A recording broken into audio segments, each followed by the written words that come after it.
enjoyed both of those talks.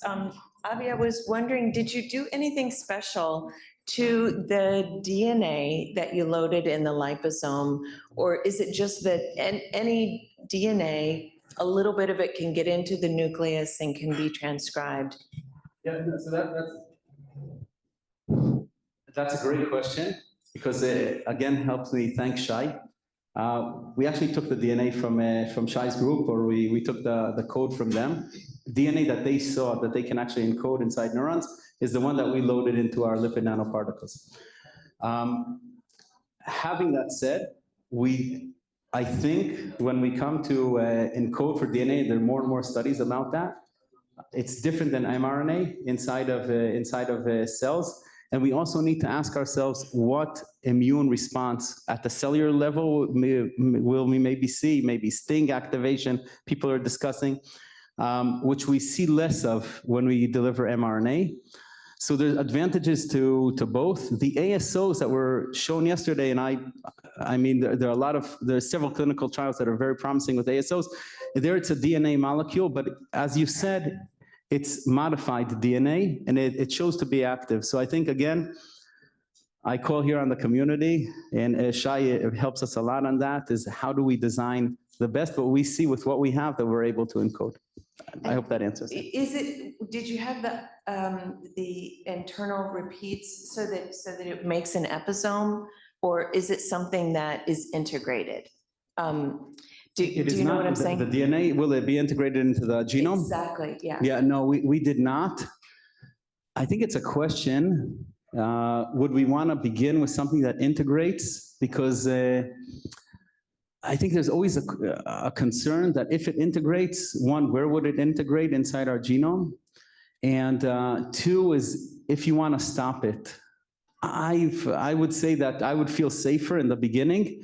In a couple years, I think 5 years from now, when we see a lot of clinical trials with viral delivery systems and lipid nanoparticles, we'll have more confidence, I think, with the way. But I think today where we stand is still that I would want it to be, I want to first up the dose slowly and not have it stay for too long, because I would want to follow these people to make sure that we're not harming them. No, yeah. I agree. I think you would want to avoid integration. So I agree with you about that. And yeah, thank you. It's really, I mean, I kind of thought that, okay, lipid nanoparticles, only RNA, you know, so it's exciting to see DNA, which could be a one-time treatment, right? It's really exciting. Yeah, thank you.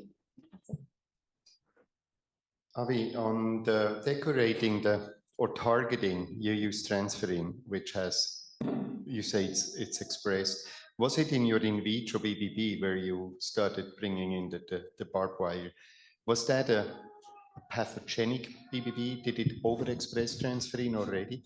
And then the second question, sorry, could you co-decorate to even go more specific? So let's say transferrin or something for the BBB, and then onto the cell type more specifically? Yeah, so I'll start with your second question of having, let's say, 2 targeting modes. We're working on that in the lab. It's something that hasn't been shown yet, but I think of it, you know, if you have, for example, targeting we did with caffeine, and some people like to drink their coffee with sugar, right? And then let's say you'd have caffeine and glucose, and would you actually get better uptake or a double uptake into the cells? Regarding the supported BBB system, so one, we made sure that the supported BBB has transferrin receptors on it. We did not use in our model a diseased BBB, but we had enough transferrin receptors also to have it cross. In the brain, we see more efficient, I think, per particle uptake because we have more transferrin. But still, also, you have enough transferrin also on the supported BBB in order to allow it to cross from side to side. Yeah, and it just, we gambled on transferrin as a good molecule. And luckily, since then, several clinical trials have shown that they connect transferrin to monoclonal antibodies, and they see very good brain uptake. So for us, we just looked at which would prove us as a concept that we can actually cross the BBB, something that I was unsure of when we began our studies. It's important for me to say that.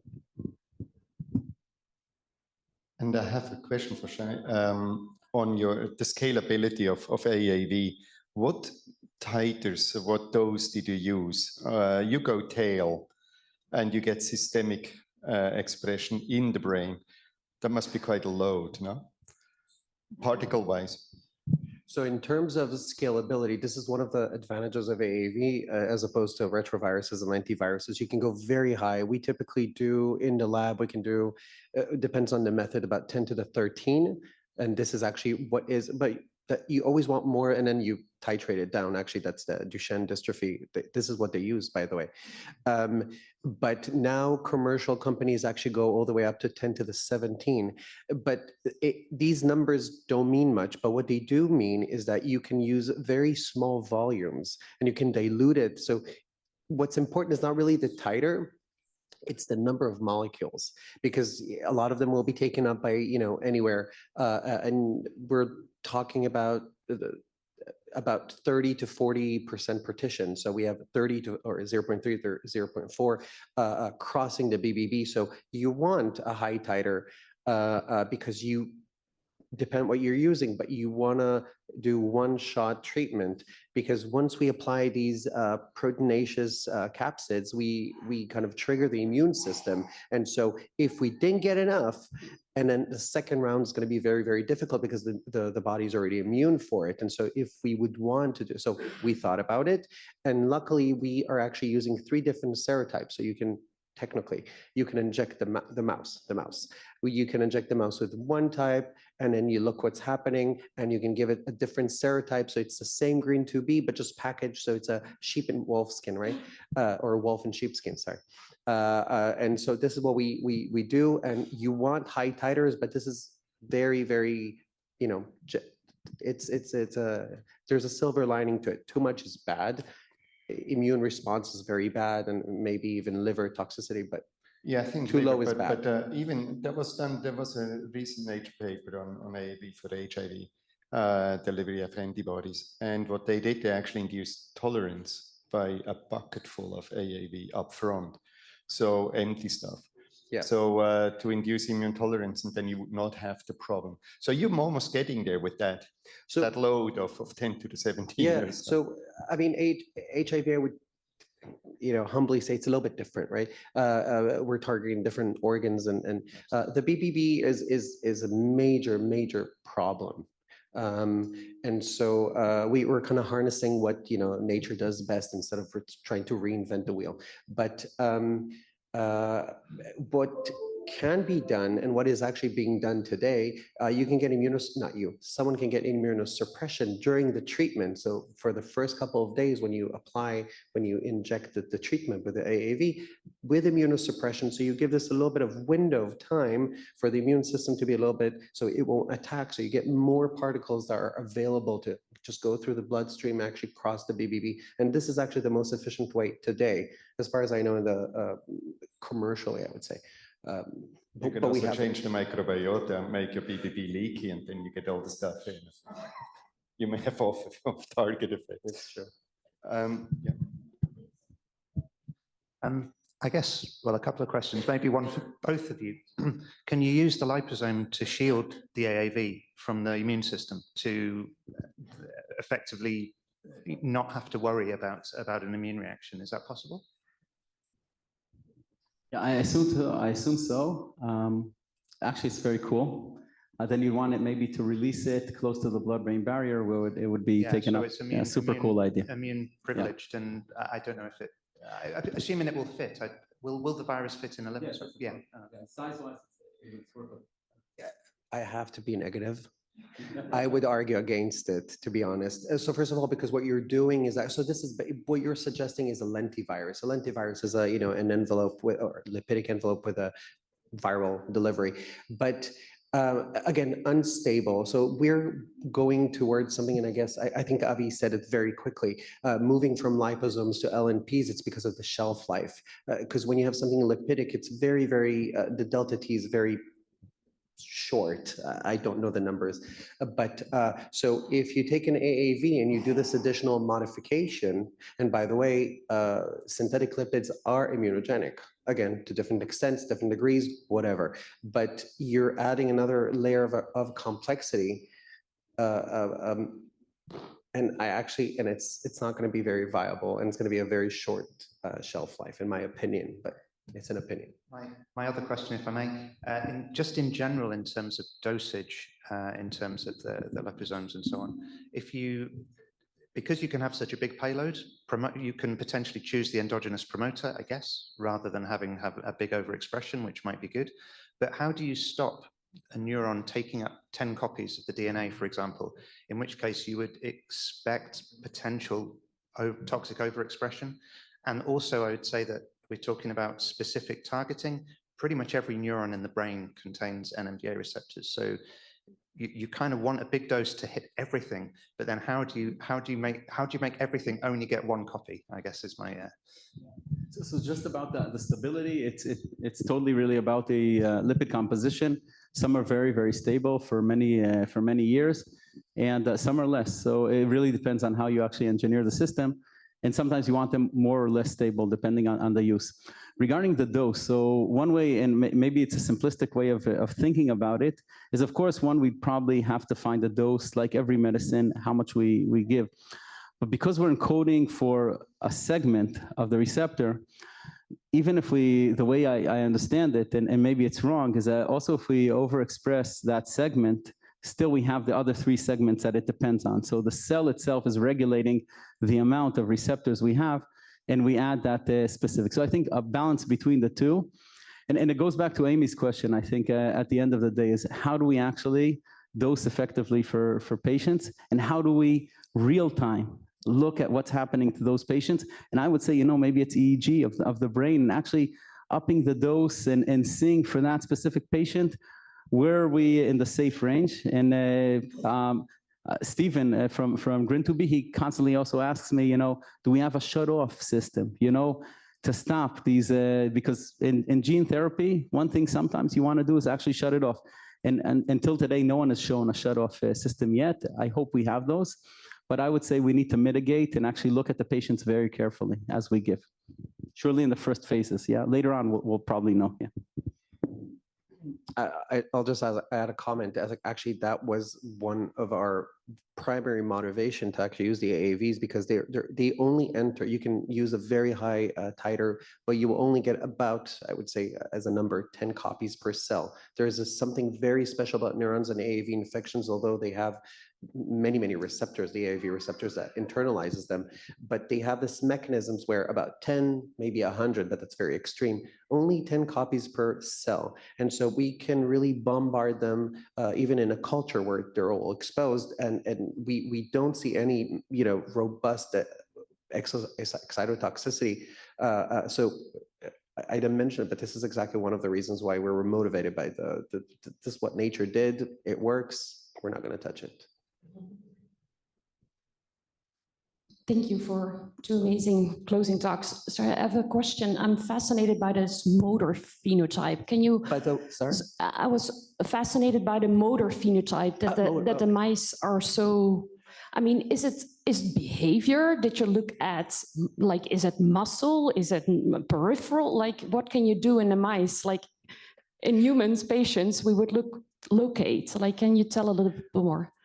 Wonderful question. I mean, this is why I'm going to work with Hongji, because he can do a lot more. But so nothing with the muscle wise. So we checked everything that we could in terms of muscle fatigue or any deficits of motor function. We don't see any, because there's a bunch of different methods to do it. Very simple water maze and rotarod and so on. So at first glance, we don't see any of these problems. They're just I don't like to use that word, but it's some type of motivation. Apathic, but that is a clinical, I don't know. The truth is I don't know, but it's a very, very, very robust phenotype, as opposed to many, as I mentioned, the hypoactive mice and rats that we were seeing here.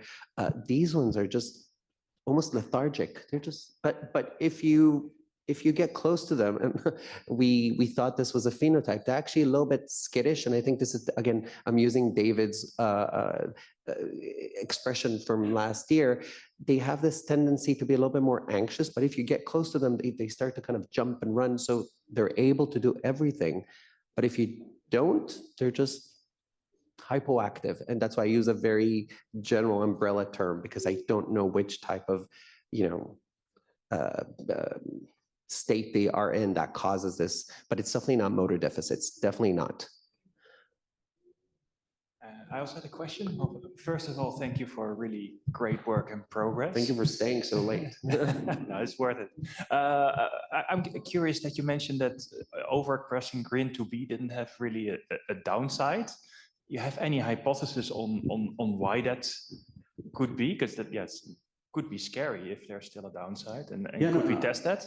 No. So I was asked if overexpression, how do I look at it? And I look at it as an engineer, I look at it as if we have 4 components and we express, the 3 are expressed by the cell naturally, and the 4th will be integrated in. And that's what we hope for. That the 4th, the GRIN2B component of the channel will actually be integrated, which we encode for, will be integrated into the neurons. Now, overexpressing of it, the way I see it, actually, and maybe I'm wrong, overexpressing it when we have the 3 components is actually limited by the 3 that we have, because you're adding it on. If you express the entire receptor, then you'll have overexpression. But if you express only one component, even if you overexpress it, it is integrated only based on the 3 other components of the channel. I'm confused because yesterday it was told that GRIN1 is plentiful available and there's no harm in overexpressing. And today I hear that there's no harm in overexpressing GRIN2B. And then I'll be careful. Yeah. Let me try to explain it on an observational level. And again, I like to use Ladislav's. I should have put his presentation. It's better than mine, where he saw where it doesn't matter if you do haploinsufficiency or he was touching the GRIN2B A25 mutation and so on. And there, in one graph, he was showing how the NR1 is actually what determines the amount that goes up. And then he did the inverse. And again, it's not the NR1 that if you want to express it actually depends on the NR2 and NR2 A or B in his instance. The reason that we think is the trafficking rules of engagement of NMDA receptors actually very, very complicated. You can try to express and actually, I didn't get into the details, but we actually use the CAG promoter, which is a very, very strong, it's like taking a hammer and banging it on, the cells. We use the strongest one, just DNA, you shoot it in, you get tons of DNA in it, and then you record, you would expect that you would have huge currents. You don't. And we are among, I would say, 10 people or 10 different labs that have seen this. I can describe the whole mechanism because there is affinity of glutamate and how they form the ER, they go up, they traffic. It's very, very controlled for. It's not the only channel. It's very common for sodium channels, potassium channels, and so on. The cell has, in a nutshell, the cell has a way to control surface expression of every single, I would say, stoichiometry of its channels. Very famous work by Bert Sackman and so on. They said, how can it be that sodium channels are so well controlled and, we don't have this hyper excitability because, they generate the action potential. And he's the first one to actually show this super controlled system where you can add, and what they do, they just say, okay, you want more sodium voltage gated sodium channels on the membrane, then you take partners such as potassium channels to kind of compensate. But factually, we don't see any compensation. I know that Ladislav did not see compensations as well. It's a huge mechanism. We can discuss if you want, I can describe it, but we don't see a robust overexpression of the current. We published one work and we're doing it again and again. Why? Long story, very long story. Thank you. I will say just one thing, just going back to your question, which is a clinical question and regarding the muscle and the tone. I think one thing I take home from this meeting is that it's not only in the brain. And I think we need to look more at the gut to brain axis, and we need to start looking, we see some of the patients that are here with us in the room and outside. Some, it's hard even to notice that they have the disease, and others, they're sitting in a wheelchair. And it's not only a brain issue. And I think that's really where we have to also clinically ask ourselves, where our target is. And if I take something home, it's targeting the brain alone will not probably do the whole job. We have to look also at other neurons that we have in other areas in the brain, in the body. Yeah.